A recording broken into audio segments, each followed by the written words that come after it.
race leader, or race winner, I should say. So we've got Chaz 20 Williams. laps, Phil. 20 long laps here at very hot And windy. And windy. Oakleigh. Blustery, I suppose, would be the word to use. So Chaz Williams got the whole shot and he was never headed at a lead of about a second after the first lap. There's the red lights. We're racing again, and Chaz does exactly the same thing. Austin Haddart into second position, which was a good start for him, and that's what he held him up a bit on the way through when he was chasing Cooper Horn and co. Well, I've got one rider that stalled it on the grid from down near the back of the grid, so hopefully he'll be able to get that machine going and get started. But it is Williams and Attard that are away at the head of the field.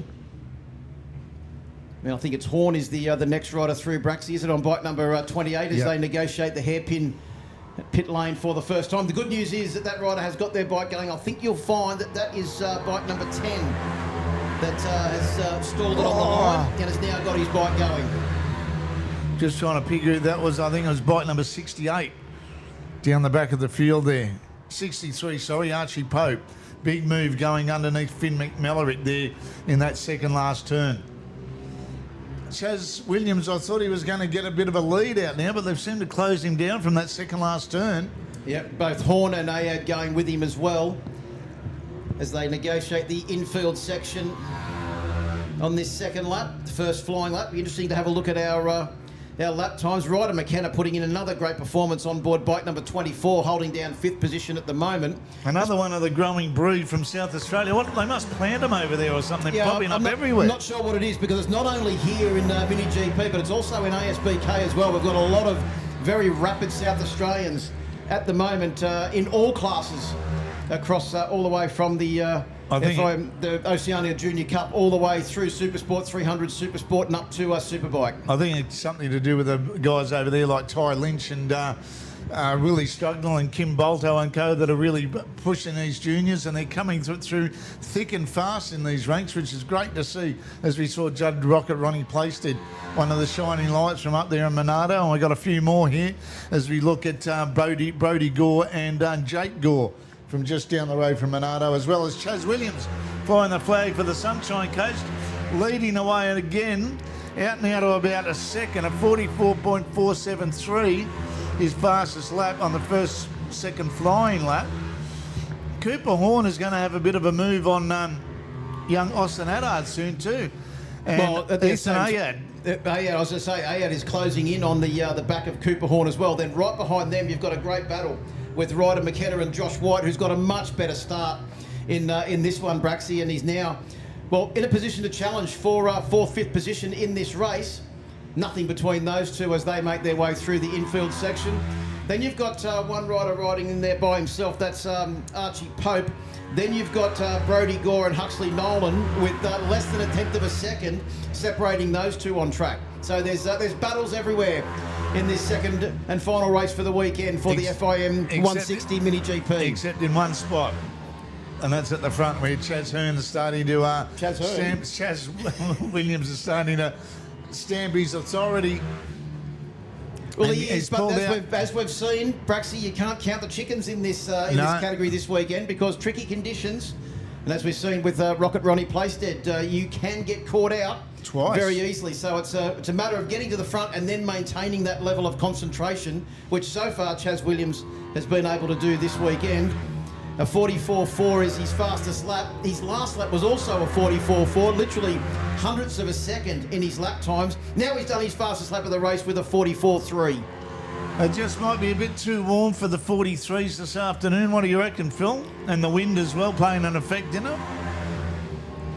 Now he gets through the lap rider. Who's that? Is that... That's Arav Londi, just moving out of the way and allowing Williams to sneak his way through. Now he's going to get attacked by 3 young up-and-comers led by Austin Haddart. Big shout out though to Arav Londi, even though he's circulating around in 12th position, he's circulating in the 48s, Braxy. That's a pretty fast lap, considering that he's relatively new to this game as well. And out there with the best 160 riders in the country at the moment. So they managed to get past. See if he can tag onto the back of them though. That may even lower his lap times a fraction as well. I think he's more worried about getting out of the way of those coming behind him at the moment, as Ethan Ayad tries to go past as well. He's trying to push hard, trying to not put too much of a move on him. He finds it in that left-hander. So not a bad passing opportunity, that one, but you've got to make it stick because you can run out of room trying to throw it on around to the right-hand side on that big double apex right-hand turn. And what makes that move even harder is the fact that you've got to get out of one of the trickiest corners on the circuit with great drive to put yourself in a position to go up the inside there. We speak, of course, of turn 5, one that's claimed a lot of victims this weekend. In fact, in our 190 class, it claimed 3 victims in the same race. Yep, and one of them was the same rider. That's right. So go back to the front and we have a look at the gap now starting to increase. It is out to 2.9 seconds for our race leader. Now I'm expecting Cooper Horn to put a bit of a move on Austin Addard in the battle for second very soon. We're down now about third of the race distance going through. They've distanced themselves from Ethan Ayad on bike number 43. He's a lonely 4th position at the moment as our leader Chaz Williams comes through the top end of the circuit. The fastest 2 turns in the track. In fact, fastest 2 turns on many go-kart tracks, I reckon, Phil, these final 2 turns. Yep, fast and very tricky to negotiate, but the way that we see the wheels sliding through that second last corner is absolutely unbelievable. It gives us something to aspire to, Phil. Yeah, I'm not even going to try and go anywhere near the pace that those guys run through there at. But you know what's interesting, Braxy, is that this battle for second place is an exact carbon copy but reversed of the battle that we saw in the first race. It's the same 2 riders, but one of them has led for all of the race so far, whereas in the earlier race today it was the exact opposite. And look at them as they come down now out of the pit turn hairpin. There's nothing between them. Nothing at all, but Chaz Williams flies through there to complete lap number 8. And what time is that? A 44.7. Oh, lap number 9, pardon me. So they're almost half race distance. So that lap was on. Oh, sorry to interrupt. I thought Cooper Horn was going to have a good crack at Austin Addard then in a dive into turn number 2. That lap of Chaz Williams then was only 0.4 of a second off his fastest of the race. So what we're seeing too, Braxy, is another thing that I guess all of these guys work extremely hard on, and that is the consistency over race distance. It's all well and good to do one fast lap, but you've got to back it up with consistent laps for the entire race. That battle between Josh White and also Ryder McKenna is still on in earnest. There is nothing between those two. As they came out of turn 5 then, Josh White was all over the back of Ryder McKenna's machine, just unable to try and find a way past the Rapid South Australian at the moment. A few different lines there as they came out of that corner, and they're going to have the lapped rider of Arav Londi on board bike number 08 to deal with in very short going order. into turn number 1, will they? No, he manages to stay. Oh, I tell you what, Josh White had another good look up the inside of Ryder McKenna then. As now our leader is into the pit lane hairpin. Austin Addard, a very defensive line going through that turn as Cooper Horn gets the inside line to relegate the youngster back in position. Oh, Austin Addard had a bit of a twitch then too. I think that was FIM MiniGP that are putting a lap on the rider on board the 56 machine. Now more back markers getting in the way. That's the battle between Ryder McKenna and White. They're just getting the better of Arav Londi, so they'll have Malarick to deal with next on the track. Here comes Williams to complete yet another lap on the ESG machine. That battle between Archie Pope on 63 in 7th and Huxley Nolan on 22 in 8th is also still on Braxy. Only 0.2 of a second separates those two on track.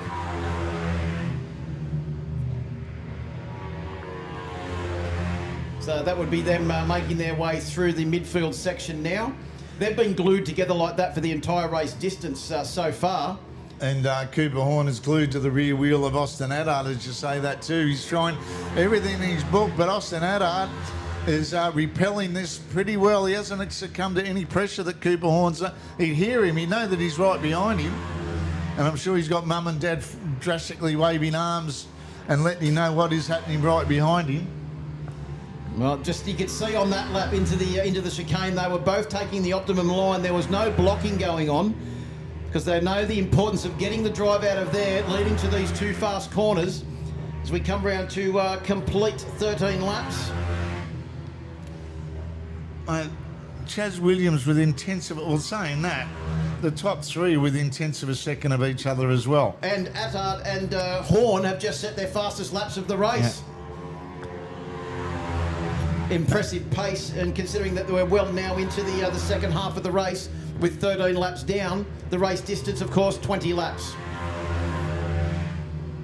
So if there is a red flag now, 44.178 set this morning is the lap record. So he hasn't cracked that 43 as he thought he might do yesterday. Yeah, that's I think probably the high track temperature and the little bit of slipperiness. Who's that down? Oh no, that was a back marker, I think, was it? Yeah, that's the. I think that's the battle between Archie Pope and Huxley Nolan, Braxy, that you're looking at there. That's getting increasingly close. And when is Cooper Horn going to show his wheel to Austin Attard? Oh, no, he's not, because he's just gone down as the young Cooper Horn in that very hungry corner. Again, turn number 5. Cat claims another victim, and exactly the same thing. Looks like hard on the brakes into the corner, losing the front end. And what that's done is it allowed Ethan Ayad to take up the running now in third position. So Horn, good work for Horn though. He's got back on, and he should only lose one position, I think, in that, because they had a decent gap over Ryder McKenna, the next rider to come through on board bike number 24. And there's a big crack in the road there too. Have you noticed that? That could have something to do with it? Just as they run across that, and a few braking bumps that have been caused over the years by the go-karts. So Austin Attard is in a pretty comfortable second position. I'll say pretty comfortable because we don't know what's going to happen in the next 4.5 laps. Again, 44. They're lapping within tenths of a second of each lap. They're really consistent. It's impressive to watch that they can be, while they're racing and while they're even not racing, while they're just circulating themselves, their level of consistency is remarkable.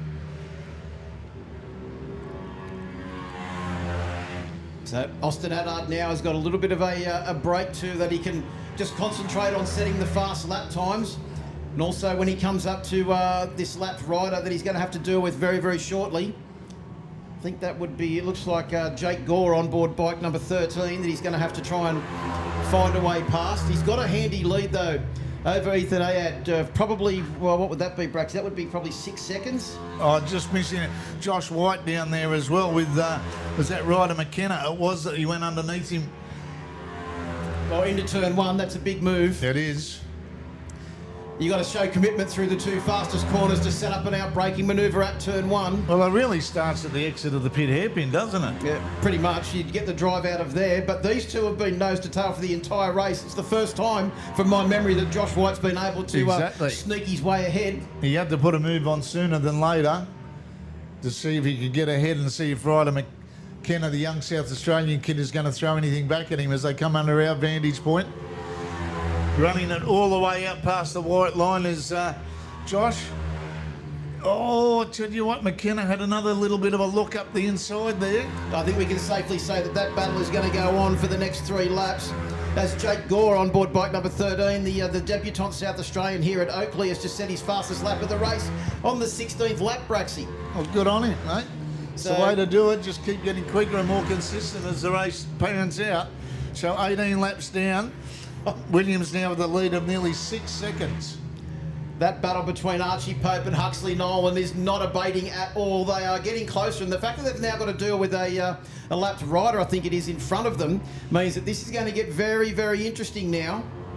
And at the same time, they've got our race leader right behind them as well, and he's desperate to try and find his way past. Little does he know that these two have been having a battle that's been going since the lights went out at the start of this race. Oh, Chaz Williams trying to find a way through there. Up the inside. Oh, no, they're not even giving him a moment's rest, and he might be leading the race. Look at him. He's got to carve his way through that. Well, and trying to go around the outside as well. And the last lap board has been displayed. So that battle is going to go all the way to the wire, right behind our race leader as well. Then we've got Austin Allard. Oh, Austin Allard has had a massive moment coming out of turn 5. The back end snapped around. Allard momentarily left the bike as I think that might be Huxley Nolan, is it, on the all fluoro yellow machine 22 that's gone down at the exit of turn 8. There was a pushing with Pope for that one. Where's our leader now? Checkered flag is out for the man who's so far undefeated. 4 races, 4 wins. He's starting to do a bit of a Mark Marquez at the moment. Yeah, congratulations to Chaz Williams. There goes Austin Allard across the line as well, and also Ethan Ayard. Well, that'll be 2 podiums for Ethan Ayard this weekend. But his dad's not impressed. He said, no, it was gifted to him. But that one wasn't gifted to him. No, that one was fought for well and truly. Great ride there from our top 3. Chaz Williams, your race winner. Austin Allard in 2nd and Ethan Ayard in 3rd. Cooper Horn recovering for 4th. He'll hold on for 4th after a crash.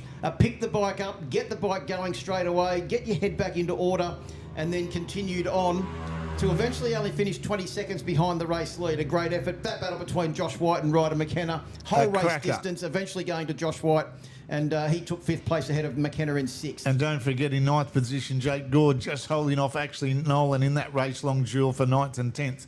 Just doesn't mean you have to be at the front to be battling for places. They're having their own good races. And our last placer, our Arov Londi, our visiting Indian. That's about his third meeting he's been at this event, hasn't it? Yeah, fastest lap of 47.8. That's a very good performance from the young rider on board bike number 08, the all black machine. So we'll be down in Park Ferme very soon. Jack Mahaffey is a great rider coach who happens to be the current leader of the Australian Supersport Championship. The Kawasaki Australian Supersport Championship. So we might, what have we got coming up next, Phil? We've got the presentation, then we've got our final race for the MiniGP 110s. Then the second leg of the MiniGP 190s. And then rounding it out, we've got the mini bikes, the pro and the amateur, where we'll see Cam Dunker, Maxi Stouffer and the Russo brothers back out. So we'll be down on the podium very soon. So we'll go down and wait for words of our wisdom from our top 3. And we'll be back very shortly up here.